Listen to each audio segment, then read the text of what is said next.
Peace hello mga kaibigan, mga viewers. It's me, Rodel's TV. At nga po sa Rodel's Channel. Still, nandito po kami sa Santa Ana. Ayan po, pakita ko lang po. Yan po yung Santa Ana. Ano ba yan? Ruas Street. Para lang elementary yung Santa Ana. So napakaliit po yung lugar na ito. Dito po namin pinagpapatuloy yung aming pantatlong content. Dito sa sinong napupusuan mo sa kanila para sa midterm election. Okay po. Eto po siya. Okay bro, sabihin mo na gustong sabihin. At sa mga sumusubaybay po sa mga channel namin, Swerte Channel at Rodel's TV. Don't forget to like, share at pakicomment po ang mga gusto nyo pakansal page at tayo pong tuturuan at pakisubscribe na rin po ang mga channel. Okay, diretso na po tayo sa video. Okay na mga kaibigan, mga viewers, ito po yung aming pantatlong video dito sa aming content. Sino napupusuan mo sa kanila para sa midterm election 2025? Kuya, mawalang galang na sa iyo. Ako po si Kuya Rodel and welcome sa Rodel's TV. Ito na po si Swerte Channel, Kuya, sa kanan. Ano po pangalan ni Kuya? Jim Cirelia. Matagal na po kayo dito sa sa Santa Ana? 14 years na. 14 years. Ano pong probinsya nila? Bisaya po. Bisaya. Okay. Ito po kasi malapit na yung ating midterm election. Kailangan natin bumuto ng 12 senador. Okay po. Ang midterm election natin ay papaliwanag ko lang, kasama diyan ng congressman, governor, vice governor, mayor, vice mayor at hanggang councilor. Okay po. Pero ito yung aming pinaka-content. Sino ang napupusuan mo sa kanila para sa midterm election 2025? Number 1 dyan, unang-unang malakas ang tunog kasama sa top 12. Isko Moreno, Dr. Willie Ong, Erwin Tulfo, Lene Robredo, Bongo Bato de la Rosa, Tatay Digong, Manny Pacquiao, Harry Roque, Willie Rebillame, Vic Rodriguez, Glenn Chong. Sino po ang napupusuan mo? Yung napupusuan mo lang po ha? Willie Rebillame tsaka si Erwin Tulfo. Bakit po si Willie Rebillame? Ay matulungin at para mabait. Oo, siya si Wawawin ha? Oo. Okay, bakit naman po si Erwin Tulfo? Ay matulungin din sa kapwa. Matulungin din. Okay. Sinasad. Dalawa ko kailangan, Kuya. Baka meron ka pang maradali dyan. Sino pa ba ang gusto mo dyan? Yung napupusuan mo lang ha? Yung hindi mo napupusuan, wag. Yun lang dalawa? Oo, yung dalawa lang. Okay, Kuya. Hawakan mo ito, papayagan namin kayong guhitan, bibigyan namin kayo ng pentel pen base sa inyong napupusuan. Ito po, pakita natin sa ating mga viewers. Guhitan mo po yung Erwin Tulfo. Isa lang, isa. Yan. Tapos si Willie Rebillame. Number 10. Number 10 yan, si Willie. Ito, dito. Ito to, number 10. Willie Pomosino yan. Yan. Okay, Kuya. Meron ka bang gustong i-shoutout sa Bisaya? Shoutout ko lang po yung mga kamag-anak ko, mga Cirelia doon sa Baybay City, Leyte. Leyte. Katabihan ng Samar. Malayo-layo pa. Pero ang daan Sursugun. Oo, doon. Okay. Bicolano po kami, kaya alam namin ang daan nyo. Okay. Kuya, thank you ha. Okay, thank you rin. Okay. Okay, peace hello mga kaibigan, mga viewers. Ito may nakita kami isang ate, Oo. I-picture muna natin. 5 flavor, pineapple, lemonade. Ano yan? Gulaman. Buko pandan saka chocolate, ate. So, nag-konting break lang kami. Ako po si Kuya Rodel and welcome sa Rodel's TV. Ito naman po sila, Swerte Channel. Anong pangalan ni ate? Kilmilin Malia. Matagal ka na po ba dito sa sa Santa Ana? Opo. Talaga, ilan taon na? Simula po ako dito 2009. 2009, matagal-tagal na rin. Okay. Ate Ana, pinalakas lang namin yung loob mo. Ito kasi yung napili namin content dahil malapit na yung ating midterm election next year, May 2025. Okay? So, ang pinakatanong namin, sinong napupusuan mo sa kanila para sa midterm election 2025? Unang-una dyan na malakas ang darong. Kasama ito sa top 12 base sa aming mga survey, Kalin survey Former Mayor Isko Moreno, Doc Willie Ong, Representative Erwin Tulfo, Lene Robredo, Bongo Bato de la Rosa, Tatay Digong, Manny Pacquiao, Harry Roque, Willie Rebillame, Vic Rodriguez, Glenn Chong. Sino ang napupusuan mo? Isko Moreno. Bakit naman si former Mayor Isko? Yun talaga po yung namin Talaga? Kailangan natin bumuto ng 12. Sino pa bang gustong makasama niya? Si Rafi. Bakit naman si Sir Rafi? Wala dyan si Rafi, si Erwin. O bakit naman si Erwin? Marami naman po siya natutulungan. Okay, sino pa? Ano pa? Kilatisin mo buti, yung napupusuan mo lang ha, sino pa? Yun lang po. Yun lang, okay. Sige. Tulungan din yan Okay, ito, sige. Hawakan mo yan, papayagan ka namin guhitan base sa yung napili. Guhitan mo, bigyan namin ng pentel pen. Pakita natin sa ating mga viewers. Unang-una dyan, guhitan mo si Isko Moreno. Pakita mo. Yan, pakita mo ganyan. Guhitan mo si Isko Moreno. Okay. Kaya na bro. Tapos sino pa yung isa mo napili? Saka si Erwin Tulfo. Okay. Ito na ang pinakahuli ate. Meron ka bang gustong? Sino gusto mo i-shoutout sa probinsya nyo? Shoutout po sa Romblon. Uy, nakarating na ako sa Ujungan. Romblon po kami. Oo, marami dyan marmol, di ba? Opo. Okay. Thank you ate ha. Peace hello mga kaibigan, mga viewers. Meron kami nakitang isang kuya at saka isang ate. Okay. Hello po. Magkano po sila? mag-partner po. Okay, mag-partner. Anyway, ako po si Kuya Rodel and welcome sa Rodel's Ito TV. naman po, sila Swerte Channel. Ano po pangalan ni Kuya? Dos po. Josie. Josie. Ma'am Okay, Josie. matagal na po ba kayo dito sa Santa Ana? Medyo matagal na din. Medyo matagal na. Okay, ito yung napili naming content kasi malapit na yung ating midterm election May 2025 kailangan natin bumuto ng 12 senador Explain ko lang po kasama po sa midterm election ang congressman, governor, vice governor, mayor, vice mayor at saka Mga councilor. okay, ito po yung pinakatanong namin. Sino dito sa lineup namin? Ito kasi matagal na kami nagkakali-survey kasama sila sa top 12. Okay, top 15, ganon, top 12. Eto na, sino napupusuan mo sa kanila para sa midterm election? Malakas ang tunog dyan, number 1, si Isko Moreno, Willie Ong, Erwin Tulfo, Lene Robredo, Bongo Bato de la Rosa, Tatay Digong, Manny Pacquiao, Harry Roque, Willie Revillame, Vic Rodriguez, Glenn Chong. Ikaw muna kuya, sino ang napupusuan mo? Para sa akin si Doc Willie Ong. Doc Willie Ong. Bakit naman si Doc Willie? Kasi more in medical kasi. Medical siya. At saka di ba meron din siyang YouTube channel Ini-explain niya doon yung mga kahalagaan ng mga binablock niya Saka mas malaking tulong kasi pag nakafocus sa medical. Okay. Yung mas maging malaking part niya para sa akin. Lalo na pag naging senador siya, di ba? Ikaw naman ate, Same po, si Doc Willie. Doc Willie Ong din. Bakit naman? Kasi he helps nga other people with his YouTube channel. So what if he sits on the Senate na? So maybe lumaki yung parang niya, yung parang matutulungan niya. So I'm sure na he will have like medical, like outreach for those unfortunate people, yung mga wala talagang source of Posible yan kasi hindi lang siyempre pag Senado na siya, hawak na niya buong Pilipinas, di ba? So baka magkaroon niya ng mga expand yung parang opportunity niya to help. So siguro yung ginagawa niyang pag-help through his YouTube videos. So parang pwede niya na rin gawin everywhere in the Philippines. Since nakaupo niya. Pwede rin siyang maglagay ng mga simple clinic, di ba? Yung parang free clinics lang, yung para sa mga less fortunate. Kasi alam naman natin na sobrang mahal ng dito sa Philippines. Kung wala kang HMO, kung wala kang mga PhilHealth, ganun, so sobrang mahal mag-attack. Totoo yan kasi karamihan naman dun sa mga nasa probinsya natin, lalo dun sa mga liblib, wala naman talaga niyang benefits na ganyan Okay, ito po yung pangalawang tanong Base sa pagkakakilala nyo kay Doc Willie Ong kailangan kasi natin bumuto ng 12 senador. Meron bang kayo sa inyong dalawa, meron ba kayong gustong makasama niya sa Senado dito sa lineup namin? Siguro sa akin Wala pa pag-iisipan mo pa. Ikaw ate? I can never really say. Pero I think I'll go with Pacquiao. Another Pacquiao. chance with Pacquiao in the Senate. Kasi we know naman how he helps people in Sarangani and in Jensen. So, Ang lupit niyan bro. Alam mo ba yung housing niyan sa Sarangani? yung nagbibigay siya. Tapos like for example, pag trip niya lang, pag nalabas siya, tapos trip niya lang mamigay, di ba? Ganun. Parang surprise. Ito lang napanood ko lang kagabi. I-announce ko lang kasi medyo proud din talaga ako kay Pacquiao pero hindi ako makapakyaw Alam mo ba yung MPBL na sa basketball niya? Kung magkano yung nagagastos niya. Sa ngayon yung update niya. Ito lang, sinishare ko lang mga kababayan, mga viewers namin 2 billion na nagagastos niya, wala sa kanyang balik. Gusto lang niyang makatulong sa mga player na talagang gusto niyang umasenso. Yun si Pacquiao. Kasi athletes so parang gusto niya mag-reach out dun sa mga athletes na alam naman natin wala naman talagang sa on the PBA, parang ganun. Kasi yun nga, wala ng pera, ay walang mga backer. Okay. So yun lang. Ikaw talaga yun lang, pag-iisipan mo pa yung iba.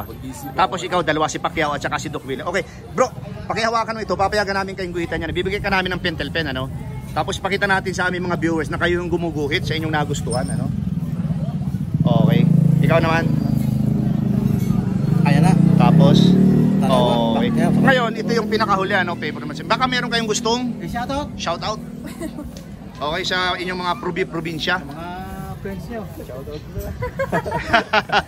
Ikaw, sir. Shoutout dun sa pamilya ko sa Negros Occidental. Negros Occidental, okay. Ikaw naman, ma'am. Shoutout po sa inyo. Shoutout dun sa family ko in Dapitan City and in Pinian. Okay. Sampung Okay. province, ma'am? Dun sa Sambuanga del Norte. Okay, ang layo. Mindanao po yan, di ba? Okay. Thank you very much. Mga estudyante po pala kayo? Hindi, nagtatrabaho. Nagtatrabaho na, okay. Sa inyong dalawa ha, salamat sa pagpaunlak sa amin na ma-interview kayo, Thank you very much. God bless po. Peace lang mga kaibigan, mga viewers, Ito may nakita kami isang kuya, Kuya, mawalang galang na po sa iyo, Ako po si Kuya Rodel and welcome sa Rodel's TV. Ito na po, sila Swerte Channel, kuya. Okay, anong pangalan ni Kuya? Pwede po. Si Kuya tinawag kami, Kuya, pwede. kala sasakay kami ngayon, na interview tuloy siya. Kuya, Okay po. Ito po yung napili naming content. Ano, sino yung napupusuan mo dito para sa midterm election next year? Kailangan natin bumuto ng 12 senador. Ano? May 2025. Next year na po yan. Ang malakas ang tunog dyan, base sa aming mga survey, Isko Moreno, Willie Ong, Erwin Tulfo, Leni Robredo, Bongo, Bato de la Rosa, Tatay Digong, Manny Pacquiao, Harry Roque, Willie Revillame, Vic Rodriguez, Glenn Chong. Sino po? Isko Moreno. Bakit si Mayor, former Mayor Isko? Magaling. Sa larangan ng ano? Performance. Oo. Ay, kailangan natin ng labindar. Kuya, lakasan mo yung boses mo kasi wala tayong microphone. Sino pa yung iba? Yan, si Erwin Tulfo. Erwin Tulfo. Bakit naman si Representative Erwin? Saan dito po? Oh, okay, meron pa po ba? Wala na. Pwede ka pa, kuya. Baka... Kasi kailangan nating 12.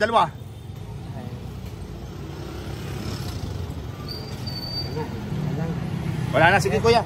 Iusok mo muna doon yung motor mo. Bro, i-ano natin, kasama natin sa video. Oo. Okay, ito. Susundan namin si kuya para maka ano lang, okay. Okay kuya. Wala na po ba o meron pa? Wala na? Okay, kuya. Hawakan mo yan, papayagan namin kayong guhitan ano, base sa iyong napili. Bibigyan ka namin ng pentel pen ano, guhitan. Papakita natin sa mga viewers na yung mga napili mo, ginuguhitan mo ano. Ayan po. Ginuhitan ni kuya. Si Isko Moreno, sige po, isa, ganyan, kayahin mo lang, gayahin mo. Hindi po, gayahin mo lang po 'yun. One, okay. Sino pa yung isa? Erwin Tulfo. Erwin Tulfo. Ayan. Dalawa lang ba yung napili mo? Naku, dalawa lang pala. Ito na lang. Ayan, si Doc Willie Ong. Okay. Okay. Kuya, meron ka bang gustong i-ano? Shout out sa probinsya nyo. Kumustahin mo na po. Kumustahin mo na yung mga taga-probinsya. Shout out mo na, shout. Wala. Dito lang ako sa Manila. Okay, shout out po kuya. Sana. Pag Maynila Santa Ana. Mga kaibigan ko, taginig ka Oo. gin. Ano na pa? Wala ka siya. Okay, wala na shout out kuya. Okay, thank you kuya. Hello ate, magandang hapon po ano. Ate, huwag kang umurong, lumalapit nga kami. Ate, mawalang galang na sa iyo. Ako po si Kuya Rodel and welcome sa Rodel's TV. Ito nga po sa kaliwa, si La Suerte Channel. Ano pangalan ni ate? Ano po ate? Ano po, Crisanta Aurelio. Crisanta. Ate Crisanta, matagal na po ba kayo dito sa Santa Ana? Tagal na po. Okay. Ate Ana, malapit na kasi yung ating midterm election ano, kailangan natin bumuto ng 12 senador. Okay? Ito pong tanong namin, base lang sa iyong napupusuan ano, kung sino yung gusto nyo. Okay? Para sa midterm election May 2025. Ang unang malakas ang tunog dyan, si former Mayor Isko Moreno, Willie Ong, Erwin Tulfo, Leni Robredo, Bongo, Bato de la Rosa, Tatay Digong, Manny Pacquiao, Harry Roque, Willie Revillame, Vic Rodriguez, Glenn Chong. Sino po? Anong pupusuan nyo? Tulfo. Bakit naman si Tulfo? Wala kasi Tulfo eh. Saka magaling si Tulfo. Magaling sa larangan ng ano? Sa larangan ng media. Sa larangan ng media. Pero sabihin natin doon sa mga natutulungan, meron ba? Oo, marami naman siya natutulungan. Okay. So, kailangan kasi natin bumuto ng 12 senador. So, meron ka bang gustong makasama siya? Si Isko. Si Isko Moreno, bakit naman si former Mayor Isko? Marami rin naman nadalungan kasi si Isko eh. Nung dating Mayor dito. Mayor dito, oo. Nung bang siya Mayor, nakadalaw ba yan dito sa Santa Ana? Opo. Talaga. Lilibot po Okay, sino pa? Dalawa pa lang iyong napipili. Ang napupusuan, dalawa pa lang. Leni Robredo. Bakit naman si former Vice President Leni? Okay naman kasi siya eh. Oo. Kaya lang natalo lang siya dun sa election. Sa presidente. Meron pa ba? Wala na. Si Pacquiao. Bakit naman si Manny Pacquiao? Hindi pala eh. Okay din naman si Pacquiao eh. Okay din siya. Marami din siya natutulungan. Marami din siya natutulungan. Meron pa po ba? Wala na? Wala na. Okay ate, hawakan mo yan. Papayagan namin kayong guhitan. Bibigyan ka namin ng pentel pen. Guhitan mo base sa iyong napili, yung lahat ng mga kandidato para walang masabi ang aming mga viewers. Sige po, guhitan mo na po yung mga nasa mo. Si yan, okay, isa. Si Doc Tulfo, Robredo at saka si Pacquiao. Okay. Ate. Okay. Meron po. Meron ka po bang gustong i-shout out? Shout out ka na. Wala. Thank you, Tess. Okay, ate. Thank you ha. Thank you. Thank you. Okay, peace. Hello mga kaibigan, mga viewers. Ito po, may mga kasama kaming dalawang. Kuya, anong tawag dito sa Toda dito? Marathon. Matagal. Mara? Marathon. Maratoda, kala ko marathon. Matagal na po kayo dito sa Santa Ana? Tagal na. Okay. Ako po si Kuya Rodel and welcome sa Rodel's At TV. i-review ko naman po sa La Suerte Channel po. Ito Okay. sa kanan. Ano pangalan niyo unang kuya? Pangalan po, Pangalan? Gilmore Rico. Ikaw po? Gilmore. Mark Anthony. Mark, Kuya Mark, pakilakas po yung boses kasi wala tayong lapel, wala tayong hindi na kami gumamit ng microphone kasi malapitan lang. Ngayon, ito kasi yung napili naming content dahil malapit na yung ating midterm election, Kailangan natin bumoto ng 12 senador, okay? Next year yan. I-explain ko lang, dito sa midterm election, next year, May 2025, kasama dyan ang congressman, governor, vice governor, mayor, vice mayor, at Mga councilor. okay, eto na po ang aming pinakatanong, sinong napupusuan nyo dito sa aming lineup, ito yung kasama sa top 12 ng mga malalakas, Unang-una dyan ang malakas si Foreman Isko Moreno, Doc Willie Ong, Representative Erwin Tulfo, Lene Robredo, Bongo Bato de la Rosa, Tatay Digong, Manny Pacquiao, Harry Roque, Willie Revillame, Vic Rodriguez, Glenn Chong. Iusog po natin yung tricycle natin. Kasama natin sa video yan. Okay. Habang kami interview po rito, kailangan talaga namin magtiyaga. Pinapaunakan kami ng interview ni Kuya. Okay. Eto na si Kuyang isa. Back to the basic interview. Okay. Kuya. Okay. Dito ka, sir. Dito ka na, sir. Lapit ka na, sir. Ito po. Nabanggit na namin yung lahat, Sino yung napupusuan mo? Number 1 po. Ikaw hindi. Number 1 si Ang napupuso ko po si Tulpo. Okay, bakit naman si Representative Erwin Tulfo? Siya po yung kasi Alin? marami siya natutulungan. Marami nang natutulungan. Ay, kailangan natin bumuto ng 12. Meron ka bang gustong makasama siya? 12. Oo. O siya lang ang napupusuan mo dyan? Ang dami niyan eh. Marami Siya pa lang sa Oo. ngayon. Sa ngayon pa lang po, pag-iisipan ko pa. Pag-iisipan pa yun. Ako rin po. Pero dito sa 12 ito, siya pa lang. Siya pa Ibang lang. klase si Kuya. Ikaw naman, Kuya. Oo. Tulpo rin. O bakit naman? Bakit naman? Tapos yung iba, pag-iisipan mo rin. Matulungin si tao eh. Matulungin sa tao. Magaling O, s- mga laga ng batas. O sige, same question. 12 yan. Meron ka bang gustong makasama siya? Sa Senado, wala. Pwede rin sa si Isko Moreno. kung saka- Isko Moreno, bakit naman si former Mayor Pero Isko? kung mag-isip ako ng iba, pero sa akin lang si Isko Dalawa pa Moreno. lang. At saka si Tulfo. Ikaw, isa lang, si Tulfo lang. Okay, papayagan namin kayong guhitan yan, Hawakan yan. Bibigyan namin kayo ng pentel pen. Papakita natin sa ating mga viewers, ha? Na ginuguhitan nyo. Ito. Ayan. Pakita natin, Kuya. Okay, sige. Guhitan mo, Erwin Tulfo. Number 3. Okay. Ayan na bro. Okay, Kita na. ikaw naman. Kasi isa lang napupusuan dyan ni Kuya, eh. Ikaw naman. Erwin Tulfo. Ayun At na, saka bro. si Isko Moreno. Moreno. Okay. Ngayon, ito yung pabor naman sa inyo, Meron ba kayong gustong Shoutout kuya. Shoutout nyo naman Shoutout. kaibigan nyo para kung masaya ano yung tayo. probinsya dyan? Kung ano yung probinsya? Shoutout dyan sa probinsya namin sa Saan? Nueva Ecija. Nueva Ecija, okay. Okay, ikaw naman, Kuya. Pa-shoutout naman po dyan sa Santa Maria Isabela po. Ah, sa Isabela, Okay, nice. Santa Maria Isabela, saka sa Nueva Ecija. Shout out po sa inyong lahat. Galing kay Kuya. At Okay ito, po. Lahat po kayo dyan. Shoutout po sa inyo lahat. Manood po kayo ng aming mga pagkandak ng Calzarbe. Okay, Kuya. Wala na ba? Okay na? Okay na po. Okay, thank you. Ito na po mga kaibigan, mga viewers, yung aming tally board dito sa aming content. Sinong napupusuan mo sa kanila para sa midterm election? Si former Mayor Isko Moreno nakakuha po ng 4, Doc Willie Ong 3. At ang nagtap po ay si Representative Erwin Tulfo nakakuha ng 6, Lene Robredo 1, Pacquiao 2, Willie Revillame 1, at ang iba po ay Itlog. Ayan po mga kaibigan, mga viewers, inyo pong napakinggan yung aming Kalye Survey dito pa rin sa Santa Ana, Metro Manila. Still, kasama ko po si La Suerte Channel, ako naman po si Rodel's TV. And bro, sabihin mo na ang gusto mong sabihin. Sa mga sumunod po ng aming mga channel, Rodel's TV at La Suerte Channel. Don't forget to like, share at i-comment po ang mga gusto nyo yung Calzarbe at aming pong tutugunan. At pakisubscribe na rin po ang aming mga channel para mapaswerte. Okay, pag naman po, maraming salamat po sa suporta sa aming munting channel, Rodel's TV and La Suerte Channel. Thank you very much po. God bless po and salamat. Maraming Ayun, salamat po.